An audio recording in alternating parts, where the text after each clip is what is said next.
Okay, so I don't know how much it would mean for the future. So we make jokes about the Texas back thing without accurately drawing out what Texas being back would look like. And contrary to Sam Ellinger's point of view, winning the Sugar Bowl and going 10-4 is not back. Because back for Texas and what Texas expects is winning a national championship. It's kind of like Miami. If Miami beats Clemson this weekend, am I going to say that Clemson or Miami is back? No. Mm-mm. Because the Miami that I grew up with buried Clemson. Buried Clemson all the way to the national championship game. That's just what it was going to be. Now, we don't talk about Clemsoning anymore. We just don't do it. They retired the term by becoming some measure of Megazord.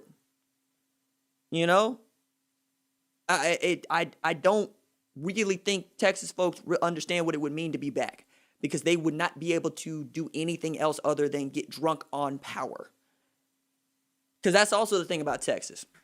You're going to get everybody you're supposed to get. Can you evaluate who you're getting? And now you got Urban Meyer going on a big noon Saturday talking about, yep, Texas is just missed on evaluation.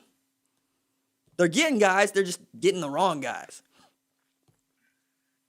What, we've been saying that for like 10 years running. Yeah, but apparently if Urban Meyer says it, then it has some validity. If you and I say it, apparently we're not paying attention.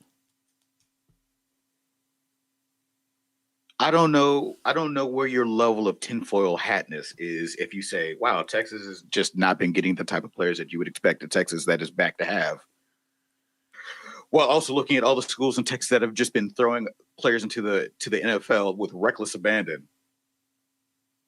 And have that be like, nah, that's just, you're just saying that's just a conspiracy. You just wait and see. They got the players, right? They got them. So the Baltimore Ravens draft like they sit in my living room on Saturdays, because J.K. Dobbins went to Ohio State, he's there. Malik Harrison went to Ohio State, he's there. Devin Duvernay went to Texas, he's there. James Prochet, one of those dudes you just mentioned that you just kind of throw into the blender, comes out as an NFL prospect, he went to SMU. Yeah, he's there. And I keep looking around at some of these other schools. Texas Christian has first rounders just coming out of their ears somehow. And they go 5-7, and they still manage with a first-round draft pick. You know, L.J. Collier a couple years ago, coming out of nowhere, he's first-round draft pick. At one point, I'm looking at Texas Christian going, yo, man, what would Gary Patterson actually be like if he had the resources of a Texas? Then I remember he would be Gary Patterson. Which is to say, they wouldn't sign the 4- and 5-star guys because he doesn't recruit those dudes. He recruits dudes that need a meal plan. And then he puts them on the meal plan and threatens to send them back to Pittsburgh, Kansas as a term of motivation. But, you know, my man is from Roselle. So maybe... He's college football trafficking? Golly, though. You know, I didn't know if dude was being ironic or not, because I heard commentator be like, you know, I like Texas Christian, I like Kansas State. And I said, do you realize that Gary Patterson was raised by that man?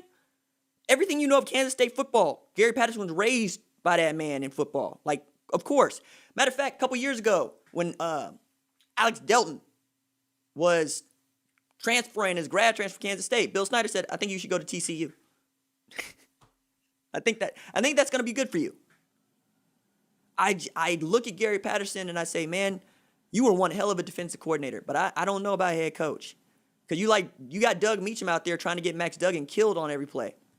They got these real stupid third down calls. But Gary Patterson also doesn't care to have an offense. He only cares to have a defense and the offense stay out of its way.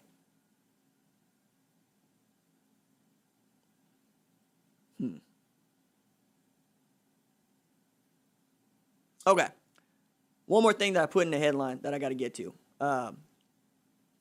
Alabama and Florida look like they're on a collision course, which is my way of saying I think Florida beats Tennessee and Georgia. The reason I think Florida beats Tennessee and Georgia is because they can score points. Tennessee is not built to go score points. Tennessee is built to maul people.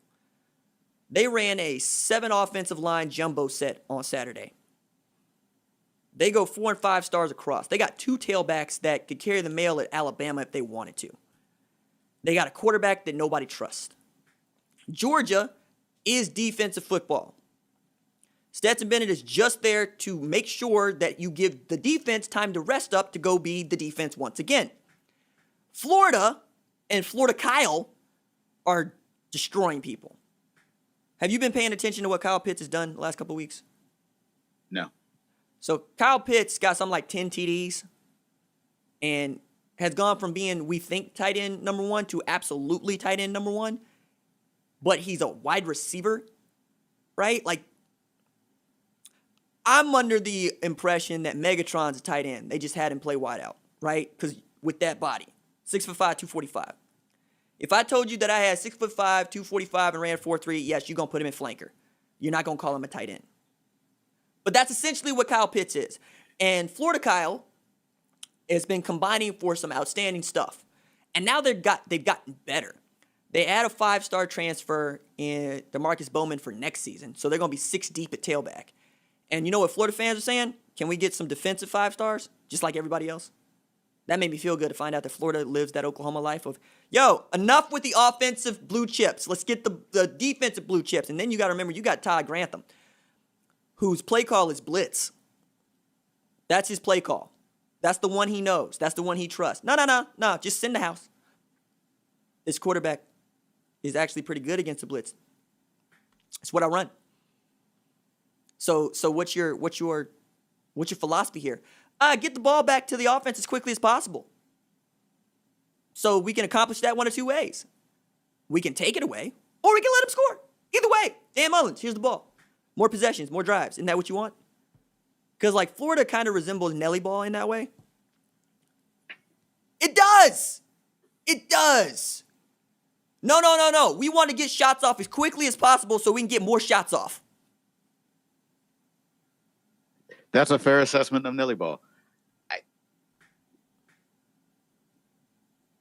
That's that style right there. Like, oh, it only works when it works.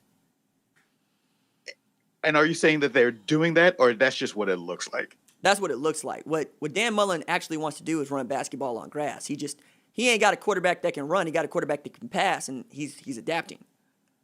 Right? They make those excuses for Kyle Trask, like they make those excuses for Joe Flacco. You know, he's got good mobility in the pocket. I mean, what do you mean he has good mobility in the pocket? Do you mean that he's not tripping over his own feet? Because he regularly does like agility drills. He's a healthy young man. I've seen him run a 40. Like, all right, cool. I guess that's the bare minimum for being able to. And then Kyle Trask has technically mobile. Has Emory Jones behind him, who is much shorter and much faster, right? So they're gonna go back to running, power spread here in just a little bit. But right now they got to throw the ball around because that's what he's got.